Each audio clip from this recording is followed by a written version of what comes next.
Hello everyone, welcome to Adhyaya Hub. Let's see today's current affairs published in Prajavani.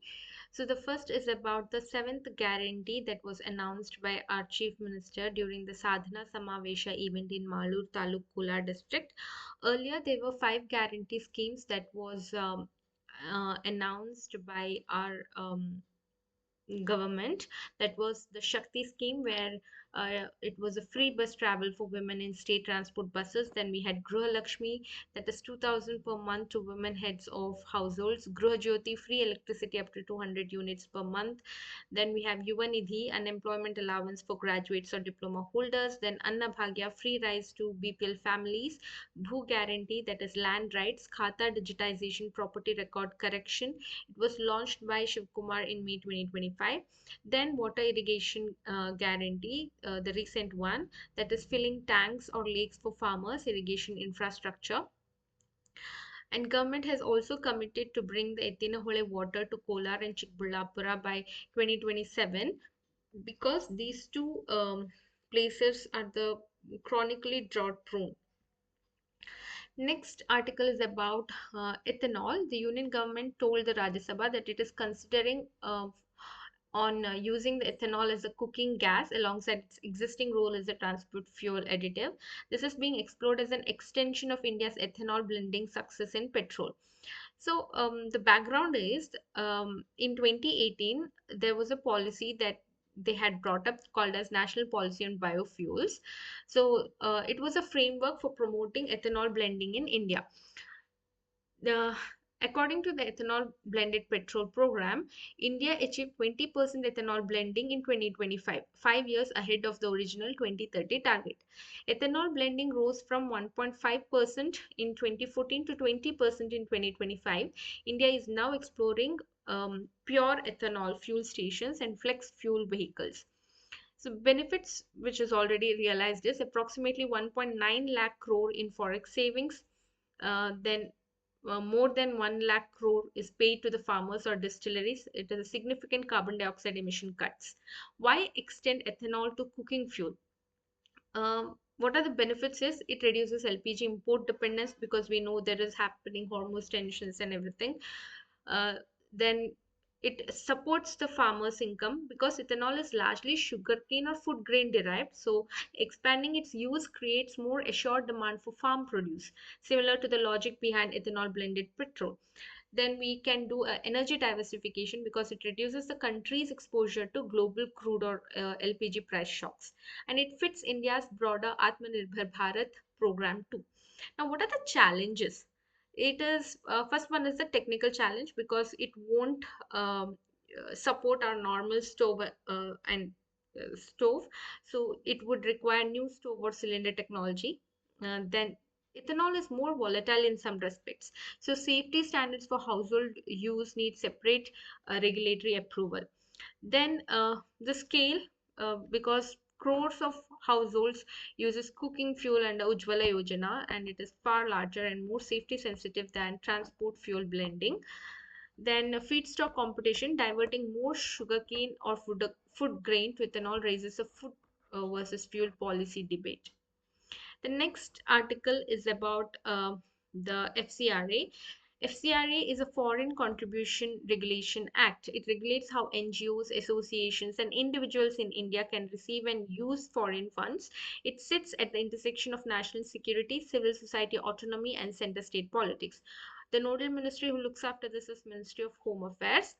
So now the core objective is to prevent foreign governments from using money to influence India's politics, policy, or social movements.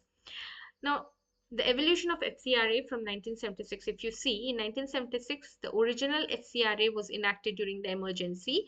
It aimed at national security, preventing foreign interference in Indian politics. In 2010, there was an amendment under UPA government.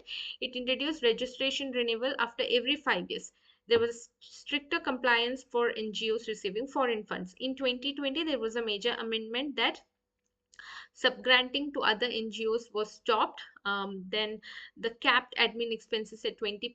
It mandated the SBI Delhi branch account for all foreign receipts.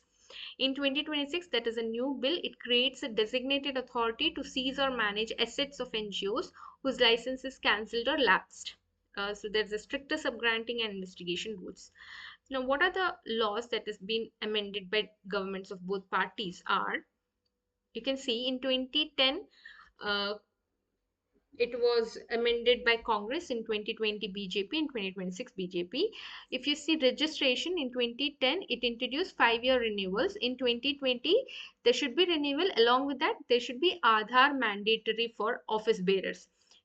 In 2026, timelines for fund utilization is also added. In subgranting, in 2010, it is permitted with condition. See, subgranting means it is distributing the money to other organizations. So there might be a very big NGO, one bigger NGO, and they cannot reach to all the beneficiaries. So they distribute that amount to the smaller NGOs or to other organizations so that they can do their work. So that is called as subgranting. In 2010, that was allowed, whereas in 2020, it was banned. It told you cannot give money to any other FCRA or non-FCRA NGOs. You have to keep for yourself. The money has come to you, you have to utilize it. In 2026, it is further restricted. In 2010, it told you can take the money. So foreign is funding you them that money, right? So you can keep that money in any bank account. In 2020, it mandated that SBI New Delhi branch account only will be managing the amount flowing in. In 2026, a regulation of accounts during suspension. Admin expenses cap in 2020, 50% of foreign funds. That means how much of percentage of foreign funds that the NGO can keep itself for its administrative purpose, like giving salary to your staffs maybe, or maintaining the records maybe. For all that expenses, how much you can keep for yourself. In 2010, it was 50% of the foreign funds you can keep for yourself, whereas in 2020 it reduced to 20%. In 2026, it is the same. It reduced to 20%. Only 20% of the fund you can keep for yourself. Rest everything should be utilized to do the work. Then asset control on cancellation. In 2010 and 2020, it was not specified. In 2026, what they have told, if there any irregularities are found, then any designated authority can seize and sell the assets of the NGO. Then investigation in both 2010 and 2020, it was a standard process. In 2026, it needs a prior central government approval. So each amendment has progressively tightened compliance requirements and expanded government oversight. The 2026 bill's biggest departure is giving a designated authority power to seize and dispose of an NGO's assets upon license cancellation without requiring prior court approval. Now, why 2026 bill a political flash became a political flashpoint?